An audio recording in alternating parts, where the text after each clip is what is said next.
Promised me days without pain, but you did promise me the strength for those days, so thank you, God.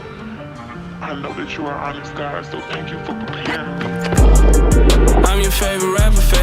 Dancing on the money, feel like Michael Jackson with the bag. I'm a risk taker, took a trip to Cali, you can't tax me. Ooh, this paper make a nasty. Ooh, this hating on your baby, cause I come from that. Louis Scully, cause a couple hundred, rock them in the summer. Let it so soft like Wayne and Stunner in the backseat.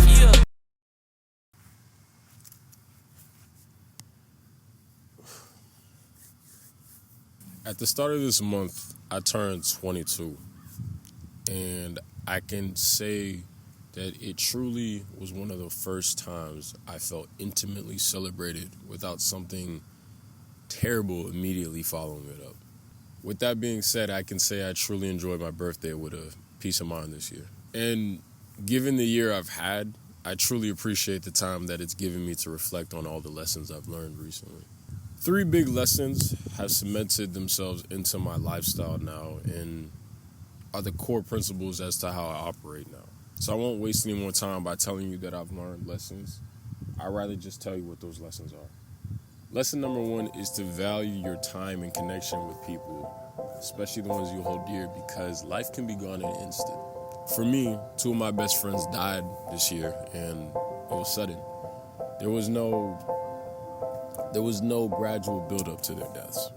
My friend Flo died suddenly due to suicide, and my friend D died in a coma due to an undiagnosed heart condition. Flo passed January 15th of 2024, and D passed February 4th of 2024, practically 3 weeks apart. During that time, I shed tears and eventually couldn't anymore because my body got to a point where it just shut off. I sat and I reflected about things that I regretted and didn't regret with the time that I had with them. The ironic part is I didn't actually regret much, other than the obvious, just wanted to have more time with them, like anybody else would when their peoples die. The one thing I can say, though, is I did not take them for granted. I can confidently say that I spent my time well with my friends and genuinely enjoyed their presence, and I was present in every single moment that I was there with them. For me, that's kind of what made the pain confusing, because the pain wasn't stemming from, oh, I didn't have enough time with this person, or I regret doing this, or this and this and that.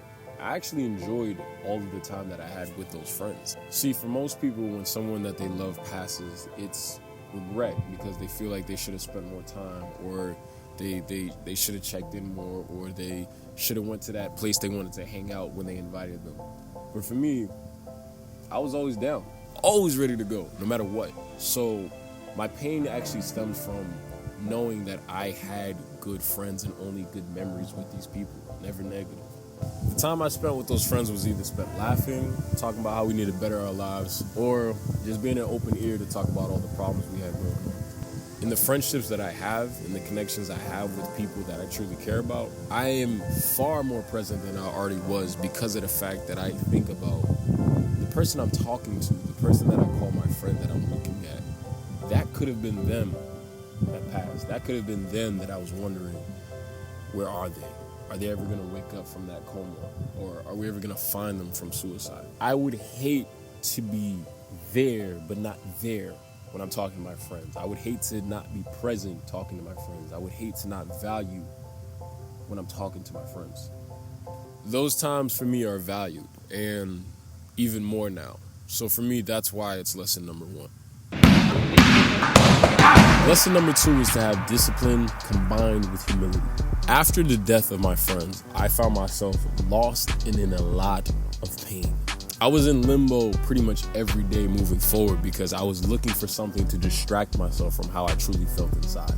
The summer after that semester in college, I spent a lot of time with myself, just reflecting on everything that was going on in my head and just around in the world. And for me to really focus and hone in on that, I had to take a break from social media. I didn't want to talk or reach out to anybody. I just wanted time with myself. And people reached out.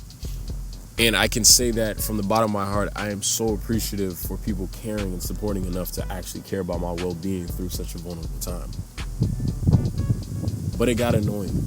See, people meant well, but I felt so rushed to get back into the things that I knew I was not ready for. I know it wasn't their intention, but being told I should go back to uploading or I gotta hurry up and get back to posting a new video just wasn't something I wanted to hear. But I get it. People were worried because they didn't know what was going on in my head. For me, silence is a time to reflect, but for other people, when they don't know what's going on through your head, they understand that as a very dangerous time, especially after everything that happened. I say that to say I wanted something to humble me. I wanted something to help rebuild me. I wanted to delete my ego for what it was in the negative aspects and keep what was positive. I was looking for discipline, something I struggled with for a very, very, very long time. I had no choice though, back then. It was something I needed, to say the least. I needed something that was gonna give me structure when everything in my mind was crumbling. And that is when I found a medium for me to channel that anger and frustration and find a real form of self-expression. MMA has probably been one of the best things that I've ever been introduced to in my life. I've watched it so much when I was a kid. I've loved Kung Fu movies. I've loved movies that have always been fist to face, bro. I'm not gonna lie. But to truly go into a period of learning it, foundational skills and applying it day in and day out was transformative for me. I showed up every day after work, and whether it was being beaten by somebody who was better than me / smaller than me, or being told by my teacher that I am no good and I will never get better that way. For some, that might be demoralizing and make you feel like you're not doing anything good enough, but for me, I needed that. I needed something to work for. I needed something to work towards. I needed motivation, discipline. After every session, I take a picture and send them to my boss every single day because he was the one that introduced me to. So that was my way of holding myself accountable and showing him that I'm going to follow through with this. Every single day, I walked out of the gym humbled in a different way that I had been the day before. And I thanked my teachers every single time for educating me and showing me something that I did not know about myself, whether it was physically or mentally. Since I'm back in college, I'm not close to that gym anymore, and any other gym is driving distance, and for me, that's out of my means. But I bought pads, and I utilize them here and there. Finding a consistent training partner is not the easiest part, but it's the effort that counts. Me running 3 times a week, early in the morning, and making sure the distance I'm hitting is the same time every time is the discipline that I borrowed and carry on from the summer. By no means am I somebody like John Jones or Khalil Roundtree or Conor McGregor. For me, it was just learning how to utilize something and find a medium to put anger into and controlled aggression. Lesson number 3, success will and can be very, very lonely at times.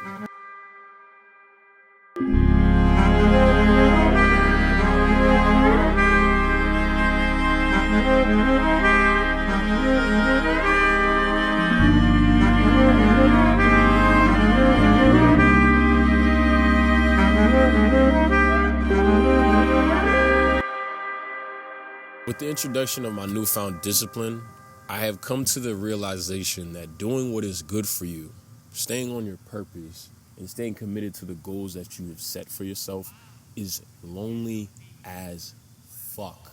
I've committed to a new routine of waking up at 6:45 a.m. every morning, Monday through Friday. And honestly, the body clock is kicking in so much now I do it Saturday and Sunday. I do that so I can be at the track and start running at 7 in the morning. Most days when I'm out there, usually nobody else is. And if there is someone out there, it's usually one other person or it's 2 other people. When I go to the library to do homework or write a video, usually nobody else is with me. Nobody else is usually with me until I find the other people who are also doing it alone as well. And I think the very reason for that being is because it is very comfortable to be doing what everybody else is doing. And And that's not me saying that I'm better than someone.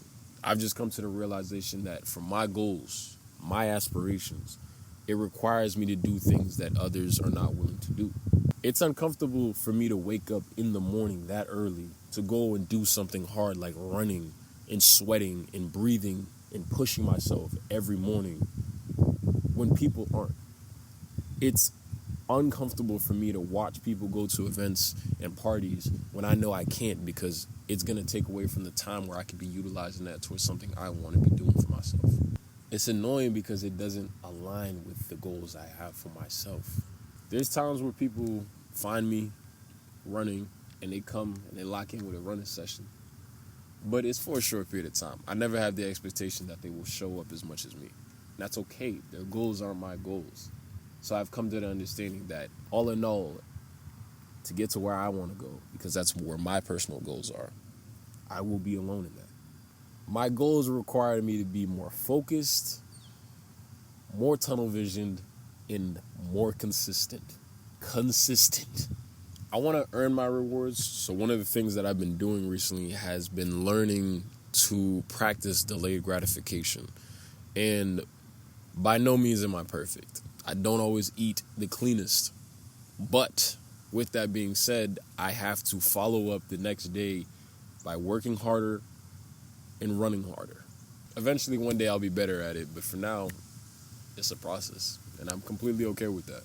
The weekends, I reward myself and I let a little bit loose, because you got to have something to look forward to with any goal. I'm a professional human being. So you do not have to take anything I say as law. You are allowed to become the person you want to become, and you are allowed and entitled to do everything that you feel is great for you. For me, I just know I want to become exceptional. So that means that I have to be the exception in most scenarios that I'm in. You're going to fuck up a lot, probably more than a lot, on the road to going where you want to go. But then again, we're professional humans, so it's part of the job description. On this note, I'm going to give you 3 action steps today. 1, FaceTime somebody and tell them how proud you are of them for fighting the battles that they don't talk about. 2, I want you to pick one good habit that you want to incorporate in your life and take a picture and send it to somebody every single time that you do it, so that way you can hold yourself accountable. 3, recognize one thing that is steering you or distracting you from your goal and your purpose that you have for yourself. Try your best to say no this week, whenever that distraction comes up. If you're already locked in and fighting FOMO day in and day out, I want you to look in the mirror and tell yourself, I am proud of you for doing what you need to do to get to where you need to go. It's not easy to hold yourself accountable every day and miss out on the things that you kind of don't need for the things you actually need to go to where you want to go. So I'll tell you personally, I'm proud of you as well. So today's quote is by me. I came up with something. There will be days where you're going after what you want, and the only other person out there is your shadow. It's okay. Chin up, eyes forward. As always, I'm rooting for you, and good luck.